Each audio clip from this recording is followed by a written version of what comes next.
On Monday, the 21st of March, the magistrates of Salem appointed to come to examination of Goodwife Corey. And about 12 of the clock they went into the meeting house, which was thronged with spectators. Mr. Noyes began with a very pertinent and pathetic prayer. And Goodwife Corey being called to answer to what was alleged against her, she desired to go to prayer, which was much wondered at, in the presence of so many hundred people. The magistrates told her they would not admit it. They came not there to hear her pray, but to examine her in what was alleged against her. The worshipful Mr. Hathorne asked her why she afflicted those children. She said she did not afflict them. He asked her, "Who did then?" She said, "I do not know. How should I know?" The number of the afflicted persons were about that time 10, viz. 4 married women, Mrs. Pope, Mrs. Putnam, Goodwife Bibber, and an ancient woman named Goodall.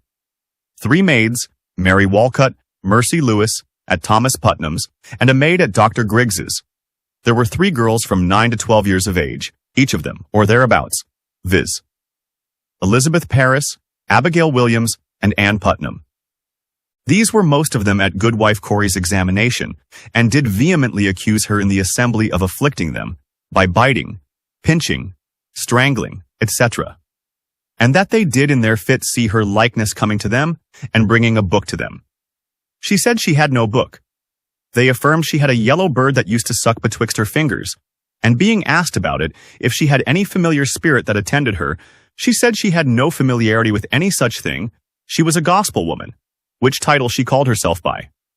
And the afflicted persons told her, she was a gospel witch. Ann Putnam did there affirm that one day when Lieutenant Fuller was at prayer at her father's house, she saw the shape of Goodwife Corey, and she thought Goodwife N, praying at the same time to the devil. She was not sure it was Goodwife N, she thought it was, but very sure she saw the shape of Goodwife Corey. The said Corey said they were poor, distracted children, and no heed to be given to what they said. Mr. Hathorne and Mr. Noyes replied it was the judgment of all present they were bewitched, and only she, the accused person, said they were distracted. It was observed several times that if she did but bite her underlip in time of examination, the persons afflicted were bitten on their arms and wrists and produced the marks before the magistrates, ministers, and others. And being watched for that, if she did but pinch her fingers or grasp one hand hard in another, they were pinched, and produced the marks before the magistrates and spectators. After that, it was observed that if she did but lean her breast against the seat in the meeting house, being the bar at which she stood, they were afflicted. Particularly Mrs. Pope complained of grievous torment in her bowels, as if they were torn out. She vehemently accused said Corey as the instrument, and first threw her muff at her, but that not flying home, she got off her shoe, and hit Goodwife Corey on the head with it. After these postures were watched, if said Corey did but stir her feet, they were afflicted in their feet, and stamped fearfully. The afflicted persons asked her why she did not go to the company of witches which were before the meeting-house mustering. Did she not hear the drum beat?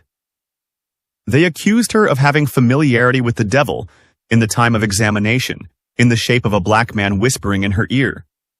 They affirmed that her yellow bird sucked betwixt her fingers in the assembly, and, order being given to see if there were any sign, the girl that saw it said it was too late now. She had removed a pin and put it on her head, which was found there sticking upright. She denied all that was charged upon her, and said they could not prove her a witch. She was that afternoon committed to Salem prison, and after she was in custody, she did not so appear to them and afflict them as before.